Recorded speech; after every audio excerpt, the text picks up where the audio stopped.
ರೀ ಏನ್ರಿ ನೀವು ಅಲ್ಲಿ ಅಷ್ಟು ಚೆನ್ನಾಗಿ ಪ್ರೋಗ್ರಾಮ್ ನಡೀತಿದೆ, ನೀವು ಬಂದು ಇಲ್ಲಿ ನಿಂತಿದ್ದೀರಾ? ಏನು ದೊಡ್ಡ ಪ್ರೋಗ್ರಾಮ್ ಅದು. ಏನು ನಡೀತಿದೆ ಅಲ್ಲಿ? ಅವ್ರವ್ರ ಬೆನ್ನ ಅವ್ರವ್ರು ತಟ್ಕೊಳ್ತಾ ಇದ್ದಾರೆ. ಇದೊಂದು ಪ್ರೋಗ್ರಾಮಾ? ಅವ ನನಗಂತೂ ತಲೆನೋವು ಬಂದ್ಬಿಡ್ತು. ಸಾಕು ಸುಮ್ಮನಿರ್ರಿ, ಎಲ್ಲದರಲ್ಲೂ ಕೊಂಕು ಹುಡುಕ್ಬೇಡಿ ನೀವು. ನಿನಗೆ ನಿನ್ನ ಗಂಡನ ಮಾತಿಗಿಂತ ಬೇರೆ ಮಾತೇ ಚೆನ್ನಾಗಾಗ್ಬಿಡ್ತಾ? ಫಸ್ಟ್ ಲವ್ ಅಂತೆ, ಸೆಕೆಂಡ್ ಲವ್ ಅಂತೆ. ಓಹೋ, ಯಾರಿಗೂ ಆಗದಿರೋ ಲವ್ ಇವ್ರಿಗೆ ಆಗ್ಬಿಟ್ಟೈತೆ. ಹೇಳಿದ್ದು ಅಲ್ಲ ಕಡೆ, ನನಗೂ ನಿಂಗೆ ಲವ್ ಆಗಿಲ್ವಾ? ಅಲ್ಲಲ್ಲ, ಏರ್ನಾಚೆ ಕಡ್ಚೆ ಬಂದಿದ್ದು.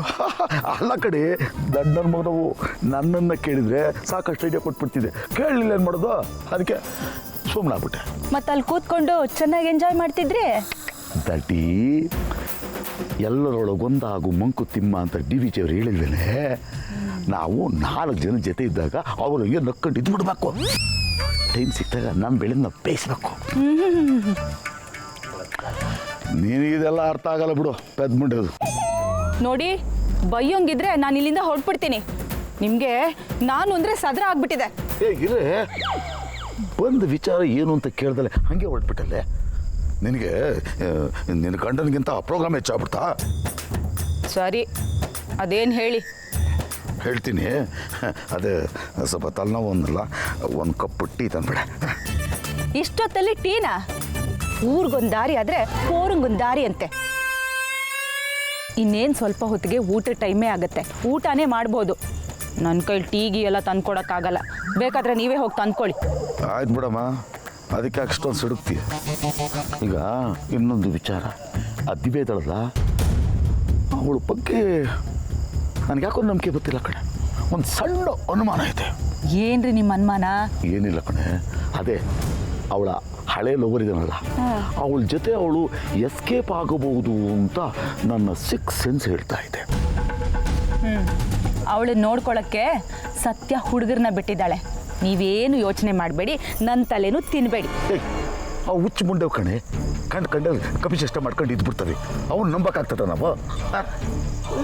ನೋಡು ದಿವಿ, ನನ್ನ ನಂಬಕ್ಕಾಗಲ್ಲ.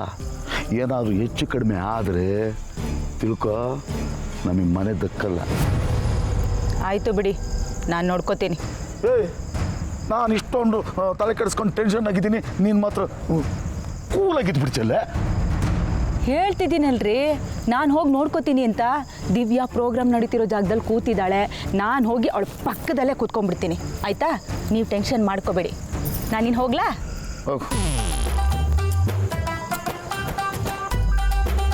ಈ ಹೆಂಗಸರುಗಳ ಜೊತೆ ಬಿದ್ದುಬಿಟ್ಟು ಕೆಟ್ಟೋಗ್ಬಿಟ್ಲು. ಗಂಡನ ಮಾತೆ ಲೆಕ್ಕಕ್ಕಿಲ್ಲ ಅವಳಿಗೆ. ಒಬ್ಬ ಇರಲಿ, ಐತೆ.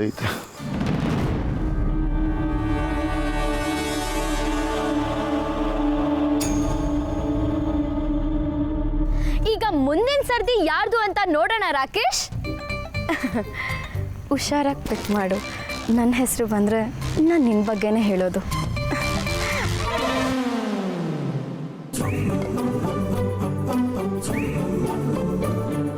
ವಾವ್, ಸಖತ್ತಾಗಿರೋ ಕ್ಯಾರೆಕ್ಟರ್ ಹೆಸರೇ ಈ ಚೀಟಿಲ್ ಬಂದಿದೆ. ಯಾರಪ್ಪ? ನಾನೇ ಇರ್ಬೇಕಲ್ವಾ? ಯಾರ ಹೆಸರು ಬಂದಿದೆ ಅಂತ ಯಾರಾದ್ರೂ ಹೇಳಿ ನೋಡೋಣ. ಸ್ಪೆಷಲ್ ಕ್ಯಾರೆಕ್ಟರ್ ಅಂತ ಹೇಳಿದ್ಮೇಲೂ ನಿಮ್ಗೆ ಯಾರಿಗೂ ಗೊತ್ತಾಗ್ತಿಲ್ವಾ? ಯಾರಾದ್ರೂ ಗೆಸ್ ಮಾಡಿ. ಸರಿ, ನಾನೇ ಹೇಳ್ತೀನಿ. ಇವರು ತುಂಬಾನೇ ಸ್ಪೆಷಲ್ ಕ್ಯಾರೆಕ್ಟರ್. ಇವರು ನಮ್ಗಳ ತರ ಅಲ್ಲ, ಇವರೇ ಬೇರೆ, ಇವ್ರ ಸ್ಟೈಲೇ ಬೇರೆ. ಇವ್ರ ಬಾಯಲ್ಲಿ ಅವ್ರ ಫಸ್ಟ್ ಲವ್ ಬಗ್ಗೆ ಕೇಳೋದಕ್ಕೆ ನಾನಂತೂ ತುಂಬಾನೇ ಎಕ್ಸೈಟೆಡ್ ಆಗಿದ್ದೀನಿ. That's none other than Satya!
ಮಾತಾಡಿ. ನನ್ನ ಪ್ರಕಾರ ಫಸ್ಟ್ ಲವೇ ನಿಜವಾದ ಲವ್.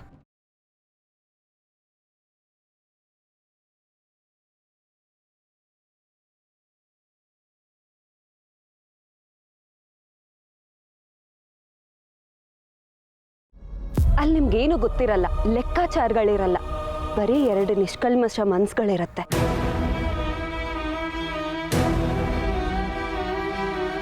ಮೊದಲನೇ ಸಲ ಯಾರ ಮೇಲೆ ನಮಗೆ ಪ್ರೀತಿ ಆಗುತ್ತೋ ಅವ್ರ ಮೇಲೇ ಮತ್ತೆ ಮತ್ತೆ 1000 ಸಲ ಪ್ರೀತಿ ಆಗುತ್ತೆ.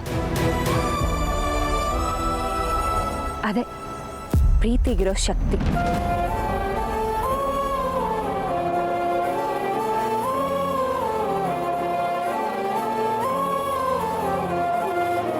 ಇವ್ರ ಜೊತೆನೆ ಬದುಕಬೇಕು, ಇವ್ರ ಜೊತೆನೆ ಮುದುಕಿ ಆಗಬೇಕು ಅಂತ ಅನ್ಸುತ್ತಲ್ಲ, ಅದು ನಿಜವಾದ ಪ್ರೀತಿಗಿರೋ ಶಕ್ತಿ.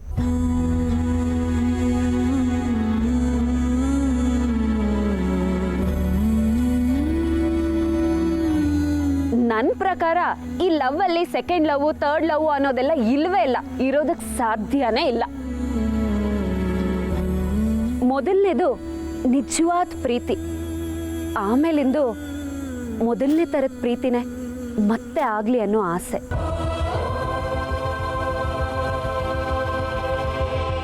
ಅಂದರೆ ಏನು ಸತ್ಯ ನೀನು ಹೇಳ್ತಿರೋದು? ಫಸ್ಟ್ ಲವೇ ಲಾಸ್ಟ್ ಲವ್ ಅಂತನಾ?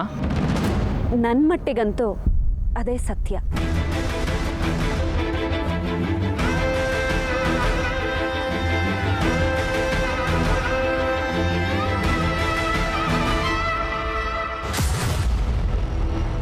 ಇದನ್ನು ಎಕ್ಸಿಕ್ಯೂಟ್ ಮಾಡೋದಕ್ಕೆ ನನಗೆ ನಾಳೆ ಪ್ರೋಗ್ರಾಮ್ ಏನು ಅನ್ನೋದು ಗೊತ್ತಾಗಬೇಕು.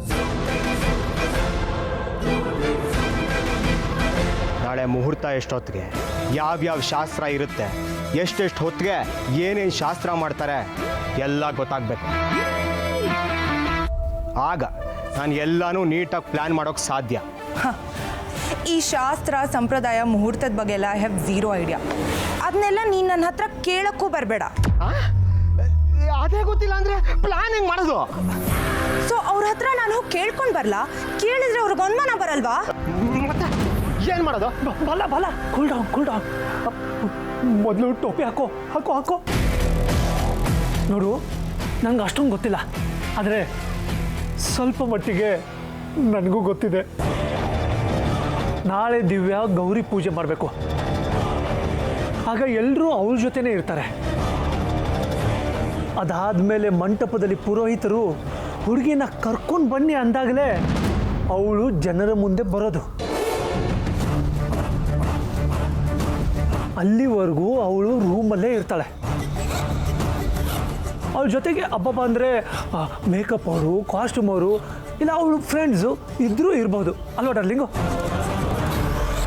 ಅಕಸ್ಮಾತ್ ದಿವ್ಯನ್ ಜೊತೆ ಅವಳ ರೂಮಲ್ಲಿ ಬೇರೆ ಯಾರು ಇದ್ದರೂ ಅವರನ್ನು ಕ್ಲಿಯರ್ ಮಾಡೋ ಕೆಲಸ ನಂದು.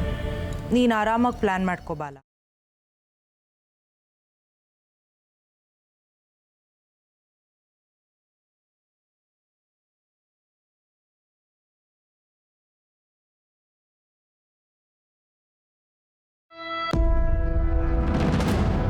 ಪ್ರೀತಿ ಆಗೋದೇ ಒಂದ್ಸಲ, ಅದು ಎಷ್ಟೇ ಕಷ್ಟ ಆದರೂ ಸ್ವಂತ ಮಾಡ್ಕೋಬೇಕು. ನಮ್ಮ ಕಾರ್ತಿಕ್ ಅವ್ರ ಥರ.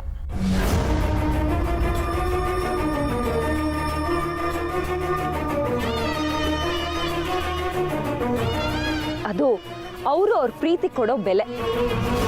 ಅದಕ್ಕೆ ಅಲ್ವಾ ನೀನು ಯಾರಿಗೂ ಗೊತ್ತಾಗ್ತಿರೋ ಹಾಗೆ ಡ್ರಾಮಾ ಮಾಡ್ತಿರೋದು? ನಮ್ಮ ಪ್ರೀತಿನ ಶಾಶ್ವತ ಮಾಡ್ಕೋಬೇಕು ಅನ್ನೋದೇನೋ ನಿಜಾನೇ, ಆದ್ರೆ ಅದಷ್ಟು ಸುಲಭನಾ? ಪ್ರೀತಿ ಹಿಂದೆ ಹೋದ್ರೆ ನಮ್ಮ ಸಮಾಜ ಬೇಡದೇ ಇರೋ ಒಂದಷ್ಟು ಬೋರ್ಡ್ ಹಾಕ್ಬಿಡುತ್ತೆ, ಕಟ್ ಹಾಕ್ಬಿಡುತ್ತೆ. ಅದರಲ್ಲೂ ಹುಡುಗಿರ್ಗೆ, ಇನ್ನು ನನ್ನಂತ ಹುಡುಗಿರ್ಗಂತೂ ಕೇಳಲೇಬೇಡಿ.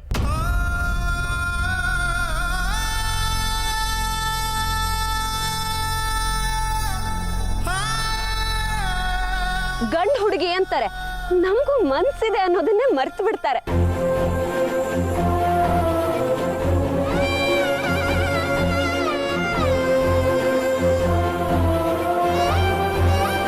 ಯಾಕೆ ನಮ್ಮ ಮನ್ಸಲ್ಲಿ ಪ್ರೀತಿ ಹುಟ್ಟಬಾರ್ದಾ?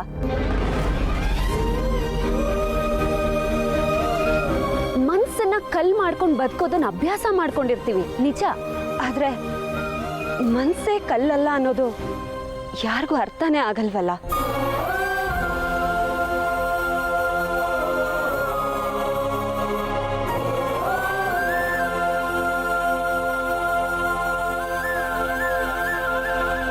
ಕೆಲವೊಮ್ಮೆ ನಾವು ಪ್ರೀತಿಸಿದವ್ರಿಗೂ ಅದು ಅರ್ಥ ಆಗಲ್ಲ.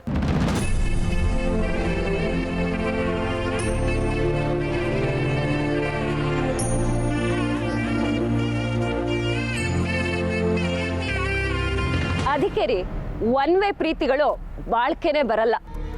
ಆಹಾ, ಲವ್ ಬಗ್ಗೆ ಎಷ್ಟು ಚೆನ್ನಾಗಿ ಬ್ಲೇಡ್ ಆಗ್ತಾ ಇದ್ದಾಳೆ. ಆದ್ರೆ ಇಬ್ರು ಪ್ರೀತಿ ಮಾಡಿದಾಗ ಆ ಪ್ರೀತಿನ ಪಡೆಯೋದಕ್ಕೆ ಪ್ರಯತ್ನ ಮಾಡ್ಬೋದು. ನಮ್ ಪ್ರೀತಿನ ನಮ್ ಬದುಕಲ್ಲಿ ಪರ್ಮನೆಂಟ್ ಮಾಡ್ಕೋಬಹುದು.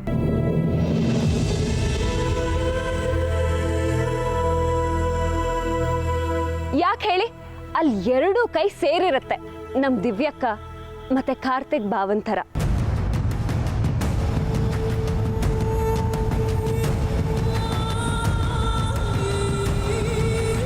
ಅವ್ರ ಪ್ರೀತಿ ಹೀಗೆ ಪರ್ಮನೆಂಟ್ ಆಗಿರ್ಲಿ.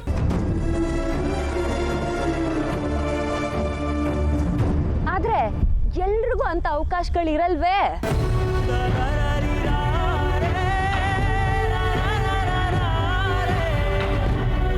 ತುಂಬಾ ಜನ ಅವ್ರ ಪ್ರೀತಿನ ತ್ಯಾಗ ಮಾಡ್ಬೇಕಾಗಿ ಬರುತ್ತೆ ಅವ್ರ ಪ್ರೀತಿಸೋರ್ ಎಮೋಷನ್ಸ್ಗೋಸ್ಕರ. ಪ್ರೀತಿ ತುಂಬಾ ಈಸಿ ರೀ, ಆದ್ರೆ ಪ್ರೀತಿಸೋದು ತುಂಬಾ ಕಷ್ಟ.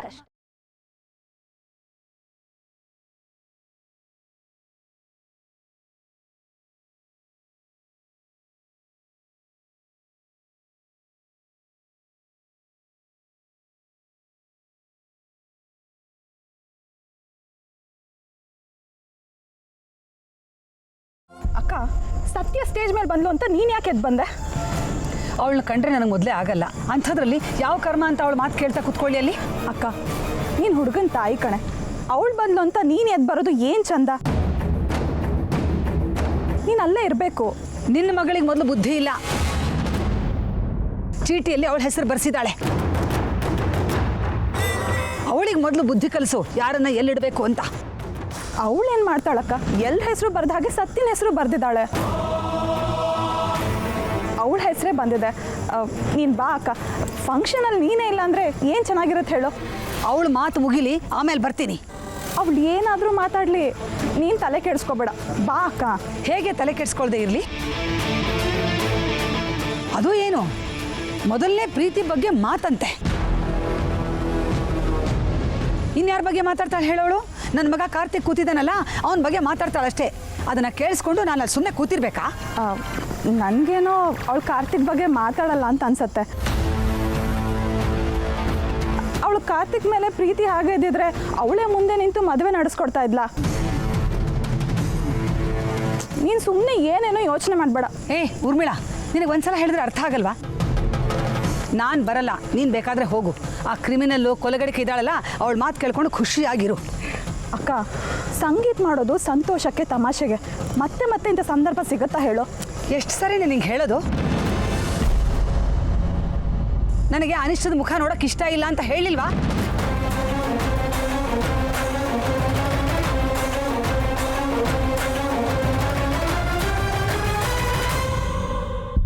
ಇದೆಲ್ಲ ನಿಮ್ಮ ಅನುಭವದ ಮಾತುಗಳ?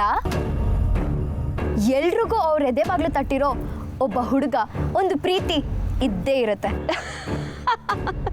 ನೀವು ಒಳ್ಳೆ ಗಂಡು ಹುಡುಗಿರ್ನೆಲ್ಲ ಯಾರು ನೋಡ್ತಾರೆ, ಯಾರು ಇಷ್ಟಪಡ್ತಾರೆ?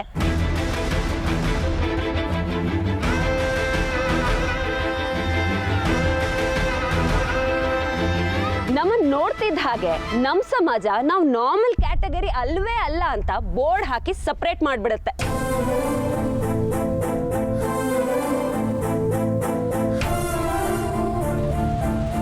ನಮ್ಮನ್ನ ಹೆತ್ತವ್ರಿಗೆ ನಾವು ಒಂದು ದಡ ಸೇರ್ಲಿ ಅನ್ನೋ ಕನ್ಸರ್ನು.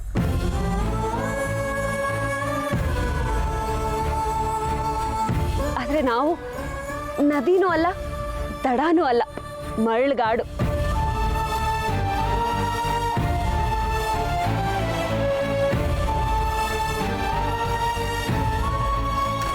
ಇನ್ ಪ್ರೀತಿ ಎಲ್ಲಿಂದ?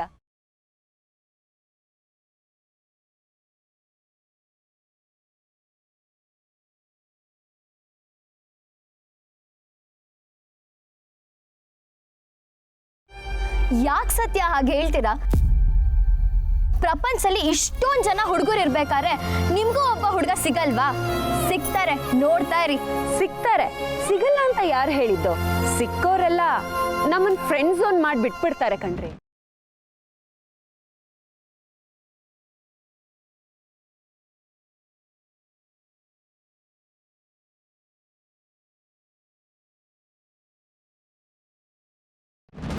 ನೀನ್ ಸೂಪರ್ ಫ್ರೆಂಡು, ಆದ್ರೆ ಗರ್ಲ್ ಫ್ರೆಂಡ್ ಮಾಡ್ಕೊಳ್ಳೋದಕ್ಕಾಗಲ್ಲ ಅಂತಾರೆ.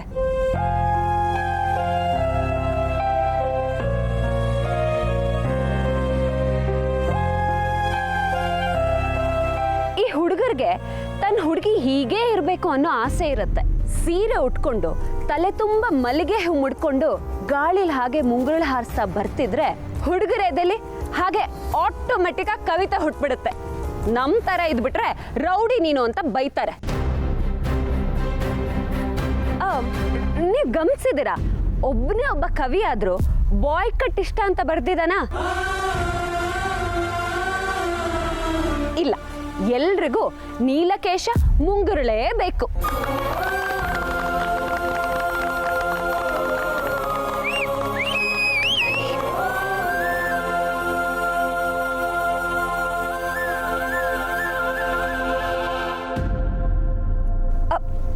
ನೋಡಿದ್ರಾ, ನಾನ್ ನಮ್ ನೋವು ಹೇಳ್ತಿದ್ರೆ ನಿಮಗ್ ಜೋಕ್ ತರ ನಗು ಬರ್ತಿದೆ. ಇಷ್ಟೇ ಗುರು ನಮ್ ಲೈಫು.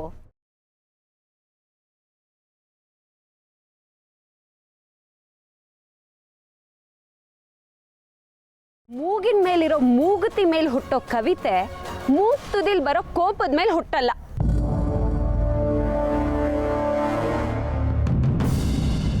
ಕರ್ಟು, ಲಂಗಾದಾವಣಿ, ಚೂಡಿದಾರ್ನಲ್ಲೇ ತಮ್ಮ ಹುಡುಗಿರ್ನ ಇಮ್ಯಾಜಿನ್ ಮಾಡ್ಕೊಳ್ಳೋ ಪ್ರೇಮಿಗಳಿಗೆ ಕೈ ತೋಳ್ ಮರ್ಚೋ ಈ ಗೆಟಪ್ಪು ಎಲ್ರಿ ಇಷ್ಟ ಆಗುತ್ತೆ?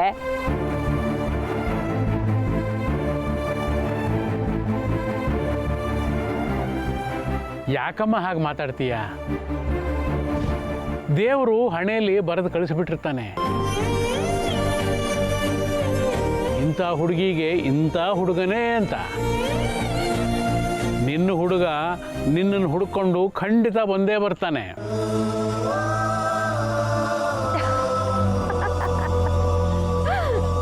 ಹಾಗಂತ ಕನ್ಸ್ ಕಾಣ್ಬೋದು ರಾಯ್ರೆ. ಪ್ರೀತಿಗೆ ಬೇಕಾಗಿರೋದು ಮನಸ್ಸು ಕಣಮ್ಮ.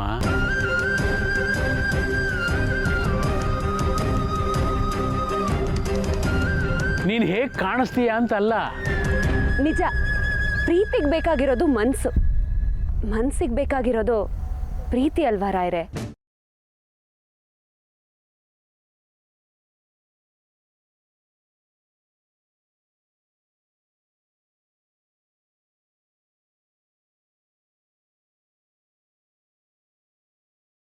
ಆದ್ರೆ ಈ ಸಮಾಜ ಗುಣಕ್ಕಿಂತ ರೂಪಕ್ಕೆ ಹೆಚ್ಚು ಬೆಲೆ ಕೊಡುತ್ತೆ. ತಮ್ಮ ಫ್ರೆಂಡ್ ಸರ್ಕಲ್ ಅಲ್ಲಿ ಹುಡುಗಿರ್ ನೋಡೋದಕ್ಕೆ ಕ್ಯೂಟ್ ಆಗಿರ್ಬೇಕು, ಬಬ್ಲಿ ಆಗಿರ್ಬೇಕು, ಬೆಳ್ಳಗಿರ್ಬೇಕು, ಚೆನ್ನಾಗಿರ್ಬೇಕು ಅನ್ಕೋತಾರೆ.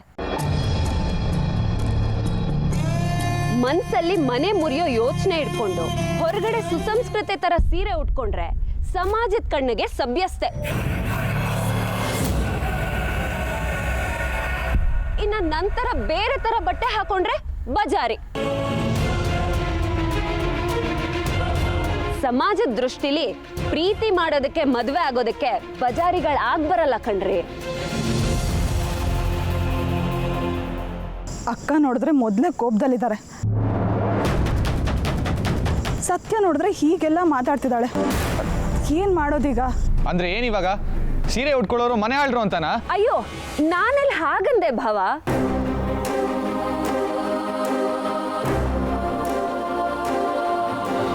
ಸೀರೆ ಉಟ್ರು, ಪ್ಯಾಂಟಿ ಶರ್ಟ್ ತೊಟ್ರು ಮನ್ಸಿಗೆ ಪ್ರಾಮುಖ್ಯತೆ ಕೊಡಬೇಕು, ರೂಪಕ್ಕಲ್ಲ ಅಂತಂದೆ.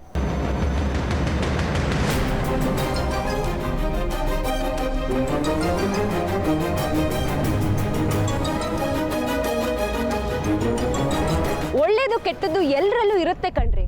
ಕೆಲವರಲ್ಲಿ ಜಾಸ್ತಿ ಇರುತ್ತೆ, ಕೆಲವರಲ್ಲಿ ಕಡಿಮೆ ಇರುತ್ತೆ ಅಷ್ಟೇ.